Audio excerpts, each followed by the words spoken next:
नमस्कार दोस्तों बिहार में 200 से ज्यादा विधायकों की लिस्ट तो आपने दे दी है। लेकिन हाँ, अब आप अपना इस्तीफा देंगे तभी तो राजभवन जारी करेगा कि अब बिहार के भीतर शपथ ग्रहण समारोह हो। नहीं नहीं साहब, हम अपना इस्तीफा पहले नहीं देंगे। जी हाँ, आपको एक हाथ से पहले शपथ का न्योता देना पड़ेगा और उसके बाद दूसरे हाथ से हमारा इस्तीफा आपको लेना पड़ेगा। दरअसल बिहार में ये पूरा इस्तीफा देना पड़ेगा पहले। प्रोटोकॉल तो यही कहता है, प्रोटोकॉल का सवाल नहीं है दरअसल साहब, सवाल है कि हमारे पास 200 से ज्यादा विधायक बिहार के भीतर है और विधायकों की संख्या बहुमत से बहुत ज्यादा है। तो ऐसे में राजभवन का पहला काम यही होता है और राज्यपाल की भूमिका यही होती है कि वह सीधे सीधे न्योता दे दे कि आप मुख्यमंत्री पद की शपथ लें। ऐसा काम नहीं चलता है। दरअसल उससे पहले जब कोई नई सरकार बन रही होती है किसी भी राज्य के भीतर, तो उससे पहले जो वहां के मुख्यमंत्री चले आ रहे होते हैं चुनाव से पहले, उनका अपना इस्तीफा सौंपना पड़ता है राजभवन के भीतर। जी हाँ, ये एक छोटा सा संवाद है जो बिहार के मुख्यमंत्री नीतीश कुमार और बिहार के राज्यपाल आरिफ मोहम्मद खान के बीच का है। यानी ये कहे कि राजभवन पहुंचे थे नीतीश कुमार, ऐसा नहीं है कि उनके पास इस्तीफा नहीं था और ऐसा भी नहीं था कि इस्तीफा वो देने वाले नहीं थे। ऐसा भी नहीं है कि मीडिया के भीतर यूं ही खबर रेंगने लगी कि दरअसल नीतीश कुमार राजभवन जाएंगे, अपना दावा पेश करेंगे और उसके बाद इस्तीफा सौंप देंगे और उसके बाद राजभवन न्योता देगा कि मुख्यमंत्री पद की शपथ ले, अपनी सरकार गठन करे। सब कुछ बिल्कुल ठीक ठाक चल रहा था, लेकिन आखिरी पलों में ऐसा क्या कुछ हो गया कि बिहार में नीतीश कुमार राजभवन तो पहुंचे लेकिन उन्होंने अपना इस्तीफा नहीं सौंपा। और ऐसा क्या खेल हुआ, कुछ ही मिनटों के भीतर जो आरिफ मोहम्मद खान जो राज्यपाल हैं बिहार के, उनके तरफ से वो प्रोटोकॉल बताना पड़ा, न्योता आपको तभी दिया जाएगा जब इस्तीफा सौंप दिया जाए। और फिर ऐसा क्या कुछ हो गया कि एक हाथ इस्तीफा और लेंगे तभी जब दूसरे हाथ आप शपथ देंगे, यानी न्योता देंगे मुख्यमंत्री, अगला मुख्यमंत्री बनाने के लिए। तो क्या अविश्वास का कोई लकीर बिहार के भीतर है जो राजभवन के भीतर घूम रही थी? और बिहार के राजभवन में जो कुछ हो रहा था उसके पीछे दिल्ली की उंगलियों पर या फिर कहे दिल्ली के इशारों पर चलती हुई बिहार की भविष्य की राजनीति क्या अटकी पड़ी हुई थी? एक ऐसी सियासत जिसके दायरे में इस वक्त नीतीश कुमार बीचों बीच आकर खड़े हुए हैं। एक ऐसी परिस्थिति जो सवाल दिल्ली को चौंका रही है और उसके सामने कोई समाधान मौजूदा वक्त में आ नहीं रहा है कि दरअसल बिहार में नीतीश कुमार के बाद जनता दल यूनाइटेड का क्या होगा। क्योंकि जनता दल यूनाइटेड की पहचान अगर बिहार में नीतीश कुमार के साथ जुड़ती है और इस चुनाव के भीतर भी अगर नीतीश कुमार के चेहरे को लेकर के ही बिहार के भीतर इतनी बड़ी तादाद में जनता दल यूनाइटेड के विधायक जीत गए या फिर उनके इतने विधायक बन गए बिहार के भीतर और बीजेपी को भी इसका फायदा पहुंचा 2025 के बिहार विधानसभा चुनाव में। और चुनाव प्रचार के दौरान नीतीश कुमार के पक्ष में देश के गृह मंत्री अमित शाह हो या प्रधानमंत्री नरेंद्र मोदी हो, दोनों के चुनावी रैलियों के भीतर नारे लगाने पड़े। तो मैसेज ऐसे में बहुत साफ है, दिल्ली के भीतर बहुत बड़ा संकट मौजूदा वक्त में यह है कि जिन परिस्थितियों में नीतीश कुमार इस वक्त है, वो कौन सा ऑफर दिल्ली उनके सामने रखे, उसके बाद नीतीश कुमार उसको एक्सेप्ट कर ले, कहे ठीक है कि अब हम पद छोड़ रहे हैं। लेकिन गारंटी कौन देगा इस बात की कि जैसे ही नीतीश कुमार पद छोड़ेंगे उसके बाद उन्हीं का नाम मुख्यमंत्री के तौर पर होगा? क्योंकि विधायक दल की बैठक तो आज होनी है, यानी शपथ ग्रहण की तारीख तय है, शपथ ग्रहण का मैदान तैयार है, लेकिन शपथ ग्रहण कौन करेगा यह बात अभी तय नहीं है। भला नीतीश कुमार तो इतना हद तक चाहते हैं कि वो सिर्फ और सिर्फ अकेले गांधी मैदान के भीतर शपथ ले, उसके बाद वो बाकी शपथ ग्रहण राजभवन के भीतर बाकी तमाम पॉलिटिकल पार्टियों के विधायक जो है वो मंत्री बने। उसमें सबसे बड़े तादाद भारतीय जनता पार्टी की होगी, दूसरे नंबर पर जो है जनता दल यूनाइटेड होगा, तीसरे और चौथे नंबर पर यानी दोनों मिलाकर के अपने तौर पर चिराग पासवान की पार्टी होगी और चौथे नंबर पर जीतन राम मांझी और उपेंद्र कुशवाहा बराबर के होंगे। ये एक सामान्य सी परिस्थिति है बिहार के भीतर और सब कुछ तय है। लेकिन वो कौन सी ऐसी लकीर खींच दी गई है जो दिल्ली को इस वक्त में परेशान कर रखा है और आखिरी तौर पर अपने लिए बिहार में नीतीश कुमार जो दिल्ली चाहती है कि कोई एग्जिट फार्मूला होना चाहिए, वो फार्मूला नीतीश कुमार देने को तैयार नहीं है, वो प्लान बनाने को नीतीश कुमार बिल्कुल भी तैयार नहीं है। यानी बिहार में नीतीश कुमार खुलेआम खुले तौर पर डर भी रहे हैं और चाह भी रहे हैं। चाह रहे हैं नीतीश कुमार कि उनको पहले न्योता दे दिया जाए, फिर वो इस्तीफा सौंपेंगे। डर इस बात से रहे हैं कि इस्तीफा अगर दे देंगे तो जो न्योता मिलेगा वो किसी और के नाम तो नहीं होगा, क्योंकि विधायक दल की बैठक के भीतर जो ज्यादातर विधायक किसके पक्ष में खड़े होंगे, यह भी अपने आप में बहुत बड़ा सवाल है। जेडीयू जनता दल यूनाइटेड के तो 85 विधायक है, उससे ज्यादा तो 89 भारतीय जनता पार्टी के हैं, तो वो सभी तो भारतीय जनता पार्टी के नेता के पीछे जाकर खड़े होंगे। ऐसे में बड़ी भूमिका चिराग पासवान की भी होगी, उनकी पार्टी के विधायकों की होगी, वह तो हनुमान है दिल्ली के, तो ऐसे में वो किसके साथ खड़े होंगे, बीजेपी के साथ खड़े होंगे, ये बात कहने की जरूरत नहीं है। अगला सवाल यहीं पर जीतन राम मांझी और उपेंद्र कुशवाहा का होगा। ये दोनों इस बात को जानते समझते हैं कि अगर ये संदेश बाहर गया कि वो नीतीश के खिलाफ हैं, तो फिर भविष्य की राजनीति उनकी बिहार के भीतर भारतीय जनता पार्टी के भरोसे चल नहीं पाएगी, वो ठप हो जाएगी, गिर जाएगी।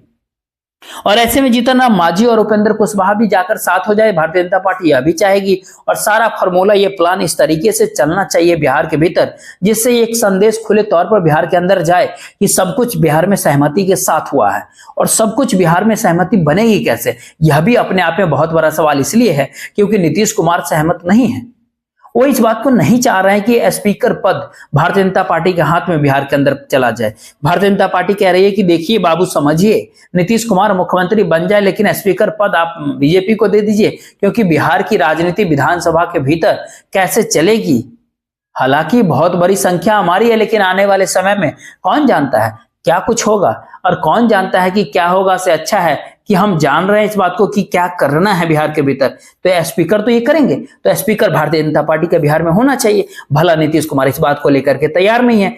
नहीं, स्पीकर तो जेडीयू के अंदर से होगा, क्योंकि जनता दल यूनाइटेड बिहार के भीतर और उसके नेता नीतीश कुमार के चेहरे पर ही तो ये चुनाव लड़ा गया है। तो ऐसे में बिहार विधानसभा के भीतर भी बहुत बड़ी भूमिका किसी दूसरे बड़ी पॉलिटिकल पार्टी की क्या होगी विपक्ष के नेता के तौर पर, वही तेजस्वी यादव है। विपक्ष की सबसे बड़ी पार्टी आरजेडी ही है। तो फिर एक झटके में स्पीकर बदल कैसे गए? तो स्पीकर का पद नहीं देंगे नीतीश कुमार बीजेपी को। दूसरा पद गृह मंत्री का है। गृह मंत्रालय का प्रभार किसके पास होगा बिहार के भीतर? जब बिहार में कानून व्यवस्था चरमरा रही थी, चुनाव से ठीक पहले जिस हालात में अलग अलग जगहों पर जो कुछ भी घटनाएं घट रही थी, उस बात को लेकर के उंगलियां तो उठी थी। और जंगल राज की परिकल्पना करते करते बिहार में तेजस्वी यादव भी जंगल राज का जिक्र करने लगे थे। खुद चिराग पासवान भी जिक्र कर रहे थे कि देखिए चीजों को संभालिए, ऐसे चीजें नहीं संभलती है। तो यहां पर सवाल देश के बिहार में गृह मंत्रालय का आ गया, वो पद किसके पास जाएगा?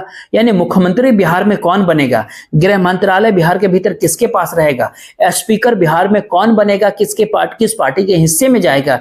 ये सारे सवाल मौजूदा वक्त में इसलिए काफी महत्वपूर्ण हो गए हैं क्योंकि एक दिन और बचा इन तमाम बातों के बीच। जब चार्टेड प्लेन जब दिल्ली से पटना पहुंचा कल, और पटना से दिल्ली वापस जो लौटे, उसमें जो सवार थे वो सीधे तौर पे पहुंचे कहीं और नहीं, वो सीधा देश के गृह मंत्री अमित शाह के घर पहुंचे। 11:30 बजे के आसपास बैठक शुरू हुई। ललन सिंह और संजय झा उस चार्टेड में सवार थे जो दिल्ली से चार्टेड प्लेन भेज करके दिल्ली बुलाया गया था। दोनों से पूछा गया आपका एग्जिट प्लान क्या होगा नीतीश के बाद का। अब एग्जिट प्लान संजय झा और ललन सिंह बता सकते हैं क्या? मुश्किल हालात है, लेकिन मुश्किल इसलिए भी है क्योंकि ये संदेश यदि चला जाएगा कि इनके पास कोई एग्जिट प्लान है, तो फिर एंट्री का प्लान क्या होगा, यह भी अपने आप में बहुत बड़ा सवाल है। और क्या सच में इस बैठक के भीतर परिस्थितियां एक ऐसी भी बन गई है जहां पर जेपी नड्डा की भी मौजूदगी थी और वो बार बार महाराष्ट्र की जिक्र कर रहे थे। और ये हर कोई इस बात को जान रहा है कि इस वक्त समूची राजनीति बिहार के भीतर समूचा चुनाव किसी दूसरे शख्स का नहीं बल्कि अमित शाह ने बिहार में संभाला। वही अमित शाह जिन्होंने महाराष्ट्र की राजनीति को साधने का जिम्मा भी लिया था। और एक ही झटके में महाराष्ट्र के भीतर कैसे एक झटके में शिवसेना तोड़ दी गई, रात में टूटी, सुबह होते होते पता चला कि सारे विधायक उड़ करके गुवाहाटी पहुंच गए। जी हाँ, ये बिल्कुल एक नई परिस्थितियों के बीच क्या ये चेतावनी बिहार में नीतीश कुमार के लिए भी है, जनता दल यूनाइटेड के लिए भी है? अगर दिल्ली को ऐसा कुछ लगता है तो क्या ऐसा बिहार के भीतर कदम ऐसा उठाएगी जहां पर महाराष्ट्र की तर्ज पर या फिर शिवसेना की तर्ज पर, एनसीपी की तर्ज पर जनता दल यूनाइटेड भी आकर के बिहार में खड़ी हो जाए? ये सारे सवाल मौजूदा वक्त में इसलिए महत्वपूर्ण हो गए हैं क्योंकि exit root, exit plan Delhi खोज रही है बिहार से, और पटना अपने तौर पर एंट्री प्लान के साथ साथ भविष्य की उस रणनीति को बनाने में जुटा हुआ है जिससे उसका हाल कम से कम महाराष्ट्र की शिवसेना जैसा न हो। हालांकि संयोग देखिए कि कल ही भारतीय जनता पार्टी के बैठक में शिवसेना के सांसद विधायक नहीं पहुंचे, नेतागण नहीं पहुंचे, एकनाथ शिंदे भी नहीं पहुंचे थे। ये महाराष्ट्र का हिस्सा है। यानी ये कहे कि छत्रकों के सामने तो मुश्किल होती है, तो क्या बिहार के भीतर ये परिस्थितियां हैं? यदि बिहार के भीतर ये परिस्थितियां हैं तो वहीं दूसरी ओर जीतन राम मांझी और उपेंद्र कुशवाहा क्या करेंगे, इस बात को लेकर के भी भारतीय जनता पार्टी के भीतर कोई संशय की स्थिति है। ये तमाम सारे सवाल मौजूदा वक्त में बिहार की राजनीति के भीतर सबसे बड़े हो चले हैं। लेकिन इसका एक दूसरा चैप्टर भी है, तो दूसरा पन्ना सुने इससे पहले आज लगता है कि हम आपको नीतीश कुमार के नाम पर बिहार के भीतर कोई असहमति जताने की स्थिति में नहीं है, लेकिन एग्जिट प्लान तो होना चाहिए। रविशंकर प्रसाद सामने निकल करके आते हैं मीडिया के सामने, क्या कुछ कहते हैं, नीतीश शपथ ले रहे हैं, कुशवाहा सामने आते हैं, नीतीश ही तो मुख्यमंत्री होंगे, तो कहते हैं बकवास वाला सवाल कर रहे हैं, नीतीश कुमार मुख्यमंत्री नहीं बनेंगे। बनेंगे ही, बार बार कह रहे हैं कि नीतीश जी मुख्यमंत्री बनेंगे, फिर आप लोग बिना मतलब का तरह तरह के सवाल पूछते हैं। मीडिया वाले को कहते हैं 20 तारीख को बिहार में शपथ होगी, नीतीश कुमार के मुख्यमंत्री पद बनेंगे, उसके बाद नीतीश कुमार के साथ एनडीए की सरकार बन रही है। स्वाभाविक सी बात है, प्रधानमंत्री भी मौजूद रहेंगे, देश के दर्जनों मुख्यमंत्री शामिल होंगे उसमें, एनडीए भाजपा के नेतागण उसमें आएंगे, सांसद आएंगे, पदाधिकारीगण आएंगे, विधायक आएंगे। इतना बड़ा जब ये इवेंट किया जा रहा है, इतना बड़ा उत्साह का शपथ ग्रहण समारोह है, और स्वाभाविक सी बात है कि तैयारी बड़ी होनी चाहिए। भला नीतीश कुमार ही तो मुख्यमंत्री हो रहे हैं, लेकिन सवाल तो 3 बिल्कुल अलग है। दिल्ली की परिस्थितियों के बीच हालात नहीं संभल रहे हैं, तो अब अमित शाह सीधे पटना पहुंचेंगे। आज शाम हवाई अड्डे से वो व्यवस्था की गई कि सीधे वो नीतीश कुमार के घर पहुंचेंगे, नीतीश कुमार से मुलाकात करेंगे, बात करेंगे। वो नीतीश कुमार से मुलाकात इसलिए करेंगे जो कई दिनों से नहीं हुई है, जो अब तक हो जानी चाहिए थी, जो अब तक नहीं हुई है। अपने प्यादों के आश्रय जो दिल्ली खेल रही है, बिहार के चुनावी मैदान के बाद, चुनाव के परिणाम के बाद की परिस्थितियों को लेकर के, और सब कुछ अपने अनुकूल दिल्ली चाह रही है, उसके भीतर किनको मुख्यमंत्री बनाना है, कौन डिप्टी सीएम बनेगा, सब कुछ तय है। लेकिन जो बातें अटकी हुई है, उसके भीतर दिल्ली को यह भरोसा था कि दरअसल राजभवन पहुंचेंगे तो वहां पर राज्यपाल माहिर खिलाड़ी है राजनीति के, आरिफ मोहम्मद खान साहब, जो बिहार के वर्तमान राज्यपाल हैं, और उनके ज्ञान के आगे नीतीश कुमार कहां राजनीति साध पाएंगे, ये हर कोई दिल्ली के भीतर मान करके बैठा था। लेकिन भला नीतीश कुमार राजनीति के मजे हुए खिलाड़ी हैं, उन्होंने अपना अतीत अगर गौरवमय देखा है तो भविष्य एग्जिट प्लान का वो बिल्कुल देखना नहीं चाहते हैं।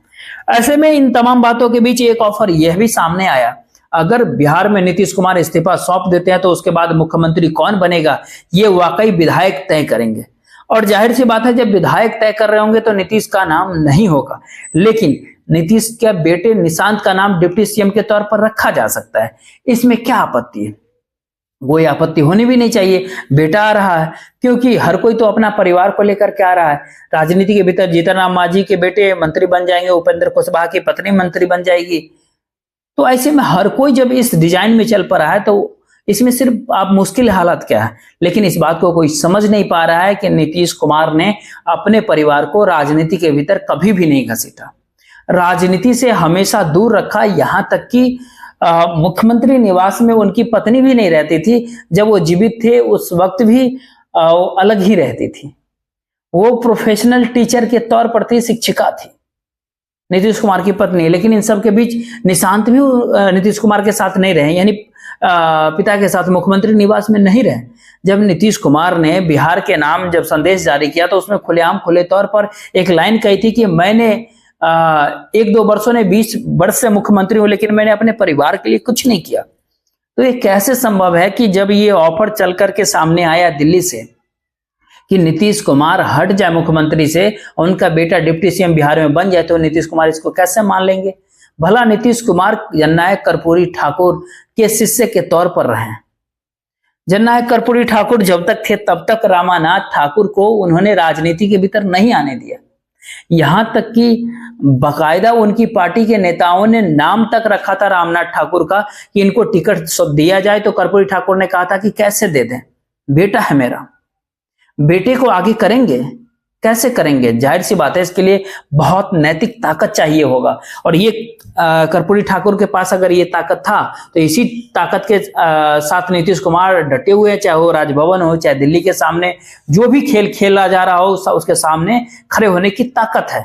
इन तमाम बातों से हट करके नीतीश कुमार जिस तरीके से अपने बातों का जिक्र अब नीतीश कुमार बिहार के भीतर कर रहे हैं, दिल्ली के भीतर बेचैनी है, बौखलाहट है, इसीलिए देश के गृह मंत्री अमित शाह आज शाम पटना पहुंच रहे हैं। पटना पहुंचने से ठीक पहले देश के गृह मंत्री अमित शाह ने केशव प्रसाद मौर्य जो उत्तर प्रदेश के डिप्टी सीएम है उनसे कहा कि देखिए आप मुख्य पर्यवेक्षक हैं बिहार के, आप उससे पहले वहां पहुंच जाइए, यानी देश के गृह मंत्री के पहुंचने से पहले पहुंच जाए। उसके साथ साथ दो और सह पर्यवेक्षक के तौर पर जिनको कह सकते हैं उनको और लगाएगा। उसमें एक में इकबाल साहब यानी देश के कानून मंत्री और दूसरे साध्वी निरंजन जोशी जो केंद्रीय मंत्री हैं। तो ये तीन लोग बिहार के पर्यवेक्षक के तौर पर हेड केशव प्रसाद मौर्य कर रहे हैं और दो सह के तौर पे आ रहे हैं। तीनों को आज शाम पटना पहुंचना है। उसके बाद देश के गृह मंत्री अमित शाह की एंट्री होंगी। तमाम पर्यवेक्षक विधायकों से मिलेंगे। विधायकों से मिलने के कतार में हर राजनीतिक पार्टी के विधायकों से मिलेंगे, क्योंकि सबसे बड़ी पार्टी यहाँ पर भारतीय जनता पार्टी बीजेपी है। अब आपके मन में एक सवाल उठेगा कि तो क्या ऐसे में आज शाम कुछ घटनाक्रम बदल सकता है क्या?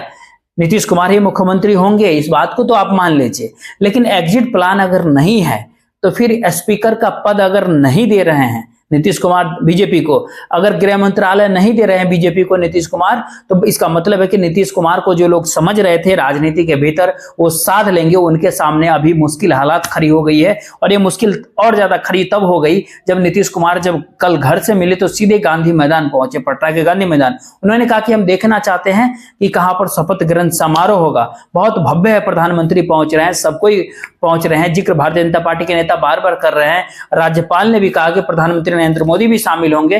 तो जरा देख तो लीजिए, नीतीश कुमार पहुंचे गांधी मैदान, पटना के गांधी मैदान में वो निरीक्षण करने के लिए कि यहाँ पे भव्य जो तैयारियां की जा रही है बिहार के शपथ ग्रहण समारोह को लेकर के, जो इस 2025 में जिन लोगों ने जीत करके आया है बिहार विधानसभा के भीतर, उनमें कौन मंत्री बनेंगे, कौन क्या बनेंगे, इसके ऊपर जो सहमति के बाद जो शपथ ग्रहण समारोह जो तकरीबन 20 नवंबर की तारीख इसकी बताई जा रही है। इस 20 नवंबर के दिन जो है सो शपथ ग्रहण समारोह में बहुत कोई शामिल होंगे। बहुत देर तक नीतीश कुमार गांधी मैदान के भीतर नहीं रहे, लेकिन उस समय उस भारतीय जनता पार्टी के कोई ऐसा नेता नहीं था जो प्रभावित करे उनकी बात को, या फिर ये कहे कि नीतीश कुमार जो कह रहे थे उसको दिल्ली तक पहुंचा डाले।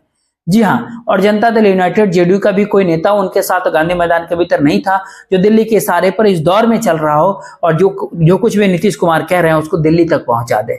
भला नीतीश अधिकारियों के साथ गांधी मैदान पहुंचे थे, पार्टी के चंद कार्यकर्ता कुछ नेता भी साथ में थे, पूरा का पूरा काफिला पटना के गांधी मैदान पहुंचा था, जो आपने तस्वीर देखी भी होगी। लेकिन नीतीश कुमार का जो कहना था कि अच्छा यहीं से शपथ लेंगे, प्रधानमंत्री भी आ रहे हैं, इस तरह की बातें थी। तो उनमें से किसी ने कहा कि बहुत सारे मंत्री शपथ लेंगे, पूरी मतलब वो तो बाद की बात है, हम यहीं से न शपथ लेंगे, पूरी भव्यता के साथ चीजें बनाई जा रही है, इस तरह की बातें का। किसी ने कहा कि इसमें प्रधानमंत्री नरेंद्र मोदी होंगे, केंद्रीय मंत्री कई आ सकते हैं, कई राज्यों के मुख्यमंत्री आ सकते हैं, वो सब कुछ तो अपने जगह पे ठीक है, लेकिन हम यहीं से लेंगे ना, ये बात नीतीश कुमार गांधी मैदान के भीतर कहते हुए नजर आए। और इन सब के बीच लिस्ट निकलनी शुरू होगी। 15 मंत्री बीजेपी के रहेंगे, जनता दल यूनाइटेड के 14 मंत्री रहेंगे, एलजेपी के यानी चिराग पासवान की पार्टी के 3 मंत्री रहेंगे, एचएम यानी जीतन राम मांझी के 1 मंत्री रहेंगे, उपेंद्र कुशवाहा के 1 मंत्री रहेंगे, जीतन राम मांझी के बेटे संतोष मांझी मंत्री बनेंगे, उपेंद्र कुशवाहा की पत्नी जो